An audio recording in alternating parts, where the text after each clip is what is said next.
ओम शांति। आज 19 अप्रैल 2022 की मीठी मुरली सार की मीठी सी मंथन। आज मीठे मीठे भोले बाबा ने कहा बच्चों से, मीठे बच्चे, बाबा है भक्तों व बच्चों की रखवाली करने वाला, भक्त वत्सलम। पवित्र से पतित से पावन बनाकर घर ले जाने की जिम्मेवारी एक भगवान की है, बच्चों की नहीं। क्या बोले बाबा कि मैं हूँ तुम भक्तों व बच्चों की रखवाली करने वाला, भक्त वत्सलम। भक्त वत्सलम किसे कहते हैं? हुँ? वात्सल्य, एक माँ की तरह हमारी पालना करने वाला, हम बच्चों की रक्षा करने वाला। तो कैसे रक्षा करते हैं? भगवान क्या हमारी कोई पहरेदारी करते हैं? नहीं। और पालना क्या है? और वो रखवाली कैसे करते हैं? किस रूप में करते हैं? अगर बाबा यहीं पर हैं और सबकी रखवाली कर रहे हैं तो ये सृष्टि पतित तो नहीं होती, कलयुग नहीं बनती। इसका अर्थ है कि भगवान यहाँ थे नहीं, तो ईश्वर सर्वव्यापी नहीं थे ना। ईश्वर तो अभी आए हैं। हाँ, और भगवान भक्तों की भावना का फल देने के लिए आए हैं। भावना के फल में भगवान खुद से मिलाने आ गए हैं, नहीं तो उनकी भावना टूट जाएगी ना। तो भगवान पिता बनकर पालना करते हैं, शिक्षक बनकर पढ़ाते हैं और सदगुरु बनकर सदगति देते हैं, साथ ले जाएंगे। यह है भक्त वत्सलम की पूरी पूरी परिभाषा। भगवान अपने वात्सल्य से हमारी पालना करते हैं, हमें पढ़ाते हैं और हमारी सदगति कराते हैं, हमारी रक्षा करते हैं, विकारों से हमारी रक्षा करते हैं, है ना। रावण से हमारी रक्षा करते हैं। तो ये जिम्मेवारी पूरे धरा को पावन बनाने की जिम्मेवारी भगवान की है। प्रश्न, बाबा का कल्प कल्प का फर्ज क्या है? कौन सा ओना मतलब फिक्र भगवान को रहता है? तो भगवान का फर्ज है कल्प कल्प बच्चों को राजयोग सिखलाकर पावन बनाओ, सभी को दुख से छुड़ाना, तनाव से, चिंता परेशानी से छुड़ाना, रावण से छुड़ाना, विकारों से छुड़ाना, यह भगवान का काम है। बाबा को यही होना रहता है, फिक्र रहता है कि मैं जाकर अपने बच्चों को सुखी बनाऊं। इसलिए तो भगवान परम धाम अपने घर से, मूल वतन से नीचे आ जाते हैं इस पतित दुनिया में, इस पतित शरीर में। जिस शरीर में भगवान आए, ब्रह्मा तन में लेकर दादा, उनका तन भी तो पतित था ना, क्योंकि पतित दुनिया में हमें और प्रकृति के तत्वों से हमारा शरीर बना है। जब प्रकृति ही अभी पतित है, दूषित हो गई, तो उससे बना शरीर भी तो वही है। तो वैसे शरीर में भगवान आया हम बच्चों को सुखी बनाने के लिए। भगवान को कितनी फिक्र रहती है। भगवान कल्प कल्प हमारी सेवा करने के लिए यहाँ आते हैं। हर 5000 वर्ष पर भगवान आते हैं। जो शास्त्र में गायन है ना, यदा यदा ही धर्मस्य ग्लानिर्भवति भारत, अर्थात जब जब धर्म की ग्लानि होती है भगवान धरती पर आते हैं। तो अभी और लास्ट में ग्लानि होती है, कलयुग के समय ग्लानि होती है। कोई युगे युगे की बात यहाँ नहीं है। हर युग के बाद भगवान नहीं आते। भगवान जब चारों युग खत्म होता है, कलयुग भी खत्म है, संगम युग में भगवान आते हैं, जब पूरा अंत होता है। आज जो ग्लानि का जो समय है, कितनी धर्म ग्लानि का चल रहा है। मतलब 8-9 साल की बच्ची भी आज माँ बन जा रही है। तो इससे बड़ी ग्लानि की और बात क्या हो सकती है? कुछ भी, आज तो जिधर देखो बस ग्लानि ही ग्लानि सुनाई देता है। टीवी न्यूज़ खोलो, पेपर देखो, सिर्फ वही हो रहा है कि क्या क्या अनर्थ हो रहा है ना। तो अभी वो समय है जब भगवान को आना होता है और भगवान आ चुके हैं। अच्छी बात है ना। धारणा है, पिता को सत्य समाचार, पिता जो सत्य समाचार सुनाते हैं वह सुनकर फिर औरों को भी सुनाना है। तो सत्य समाचार मतलब सत्यनारायण की कथा, जो हम भक्ति में हमेशा पूर्णिमा के दिन कराते आए। तो इसका भी रहस्य समझाती हूँ। पूर्णिमा, पूर्णिमा अर्थात फुल मून।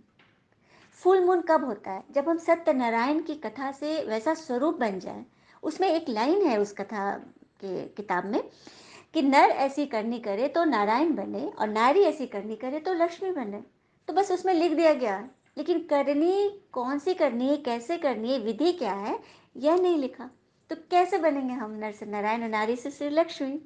तो भगवान बोले ना, मैं वो सत्य समाचार तुम्हें सुना रहा हूँ, वो सच्ची सच्ची सत्यनारायण की कथा सुना रहा हूँ, जिससे तुम नर से नारायण और नारी से श्री लक्ष्मी बनोगे। तो ये कथा क्या है? और ये है उसके किसके द्वारा सुनाते बाबा? मुरली के द्वारा। अभी बाबा ने बोला ना, शिक्षक बनकर पढ़ा रहा हूँ। भगवान पढ़ाने के पार्ट में है। अभी हम बच्चों को पढ़ा रहे हैं, तो हमें सत्यनारायण की कथा सुना रहे हैं, सिखा रहे हैं। तो हमें सिर्फ सुनकर रह नहीं जाना है। ये कथा सिर्फ हमारे लिए नहीं है, हम ही भगवान के बच्चे नहीं हैं। हाँ, सबको बताना है।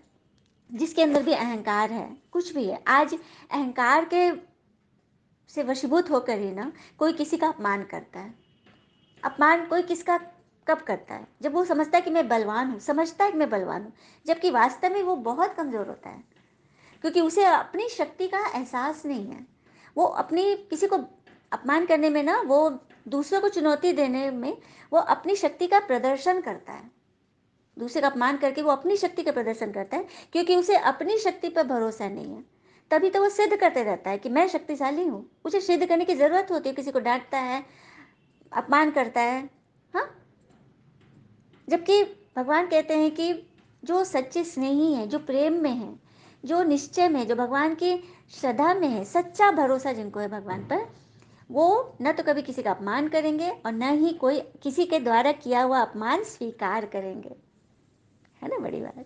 तो कभी भी किसी का भी अपमान नहीं करना अपनी शक्ति को प्रदर्शित करने के लिए।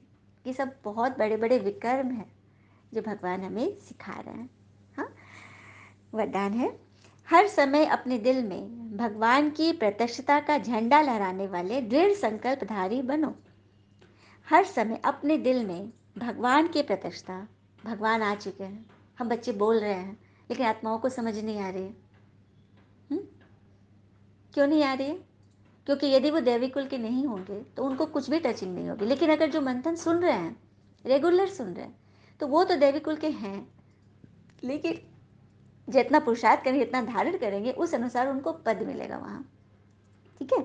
तो भगवान के प्रति जब हर एक इंसान के दिल में यह जोत जग जाए कि हाँ, हम भगवान से पढ़ रहे हैं, हम भगवान की सेवा के लिए खुद भी सुन रहे हैं, औरों को भी सुना रहे हैं, सबका भला करने के लिए, फिर से कलयुगी दुनिया को खत्म करने में भगवान का सहयोग दे रहे हैं, तो जब तक ये भाव नहीं होगी तब तक हम कभी खुश नहीं रहेंगे। हमारी इच्छा कभी भी, मतलब इच्छा कभी भी पूर्ण नहीं होगी।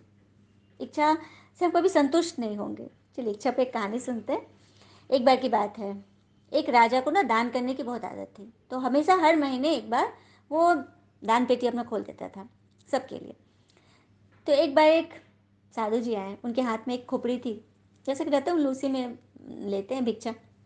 वो आके बोले कि राजा, सुना है कि तुम बड़े दानवीर हो। तो बोला कि हाँ, लोग तो कहते हैं। तो अच्छा, मेरी इस पात्र को तुम भर दो तो मैं जान जाऊँ। तो राजा बोला कि कैसा सन की है, ये छोटा सा खोपड़ी का ही तो तुरंत भर जाएगा। तो अपने बोला, सेनापति को आदेश दिया कि इसको सोने की मोहरे से भर दो। तो वो भर डाल रहा है, पूरा का पूरा कनस्ता खाली हो गया, भरा नहीं। राजा बोले और लाओ। ऐसे कर राज खजाने से भी माल आ रहा है, वो भी जब समाप्त होने लग, खत्म होने लग गया, तो सेनापति राजा कान ने बोला कि महाराज, इसका खोपड़ी नहीं, तो बोला कि कुछ भी चीज़ से भर दो, तो कपड़े से भर दीजिए, वो भर जाएगा, ऐसे तो राजकोष खाली होता। हाँ हाँ, ये ठीक है। तो राज वहाँ से कपड़े लाने गए, बड़ा बड़ा चादर, इतनी बड़ी बड़ी चीज़ें थी, सारा उसमें समाने लग गया। राजा को बड़ा चिंता हुआ, अंत में वो हाथ मार लिया, हाथ जोड़ लिया कि नहीं, आपका ये पात्र मैं नहीं भर सकता। तो ये कौन सा पात्र है, क्या है? तो साधु बोलते हैं कि ये पात्र मनुष्य की खोपड़ी का है, मतलब कि ये इच्छा पात्र है। इच्छा पात्र, हाँ, जैसे किसी भी इंसान के अंदर जो इच्छा होती है, आज एक चीज़ पूरा किया, आज एक चीज़ खरीदे, कल मार्केट में कुछ नया चीज़ आया तो फिर उधर दिमाग चला गया, वो चाहिए वो चाहिए। तो चाहिए चाहिए कभी ख़त्म नहीं होता है। तुम कितना भी इसको भरो, पूरा जीवन भी बीत जाता है। कई आत्मा को तो लास्ट तक मरते, मृत्यु सरिया पर भी उसको बस अपनी चीज़ें ही ध्यान रहता है। यहाँ मेरी संपत्ति गाड़ा था, यहाँ किया था, वही ध्यान रहता है। या तो मेरा नया जूता कहाँ है, ये भी कई को याद रहता है। तो कहने की बात है कि जब हम अपनी ही इच्छा से संपूर्ण नहीं है, संतुष्ट नहीं है, तो हम किसी और का क्या करेंगे? हाँ, तो ये भगवान से मिलकर जो भी चीज़ हमें मिला है, किसी जास्ती किसी चीज़ का लोभ लालच नहीं रखना है। उतना ही बस करो जो शरीर निर्वाह अर्थ जरूरी है। और मन में बस यही मीठा प्यारा गीत बजता रहे, जिसकी एक वीडियो भी बनी है, आप सब जरूर सुनेंगे। तो ईश्वर की प्रत्यक्षता का झंडा हम सभी को लहराना है ना? स्लोगन है, विघ्न विनाशक बनना है तो सर्व शक्तियों से संपन्न बनो। विघ्न विनाशक, हम सभी चाहते हैं ना कि मेरे अपने विघ्न दूर हो जाए। हाँ, अपने तो हम करेंगे ही, हम सर्व के भी जब सोचेंगे ना, सबके विघ्न दूर हो, सबके रोग शोक दूर हो जाए, सबके मन में जो इच्छाएं हैं वो पूरी हो जाए, सब संतुष्ट हो जाए, सब संपन्न हो जाए, स्वस्थ हो जाए। तो उसके लिए अपने आप को पहले भगवान के ज्ञान में रमा दो, इतना खुश रहो। बातें तो आएंगी, जीवन एक सागर है, सागर में लहरें ना आए ये हो नहीं सकता। बातें तो आएंगी, लेकिन आपको उसमें फंसना नहीं है। हाँ, फंसना नहीं है, लहरों को पार होने दो, लहरों को लहराते हुए पार करो, है ना। कहते हैं ना, रास्ते में कांटे बिखरे हुए हैं, एक एक कांटा चुनने बैठोगे सारा जीवन भी लग जाएगा, फिर भी कांटा नहीं चुनाएगा। तो क्या करना है, जूते पहनो, मजबूत जूता, और निकल चलो। तो ये जूता, ये ढाल, जो भी समझो, ये श्रीमत, ये मुरली हमारे लिए वही है। ये हमें इतना प्रोटेक्ट करती है, इतना हमें बचाती है। ये सच में ज्ञान अमृत है। ये सच्ची सच्ची सत्यनारायण की कथा है, जो हमें खुद भी सुनना है और औरों को भी सुनाना है, सबका कल्याण करना। ये अगर निरंतर नियमित रूप से कोई सुनता रहे, तो उसके घर में कल्याण न हो, उसके मन का सबसे पहले कल्याण होगा। और मन में जब संतुष्टता आ जाएगी, स्थिरता आ जाएगी, हर एक को स्वीकार कर लेंगे, जो जिस भी भाषा समझ रहा है हम उसी अनुसार उसको देंगे, किसी का अपमान नहीं करेंगे, अपनी शक्ति का प्रदर्शन किसी कमज़ोर को सताने नहीं करेंगे, क्रोध लोभ मोह अहंकार से दूर रहेंगे, अपनी कमी कमज़ोरियाँ देखते रहेंगे, तो ये जो रोग शोक है ना, किसी जन्म का हमारा कर्म भोग है। इसको चुकाने के लिए ज्ञान से सटना है, ज्ञान से रहिए।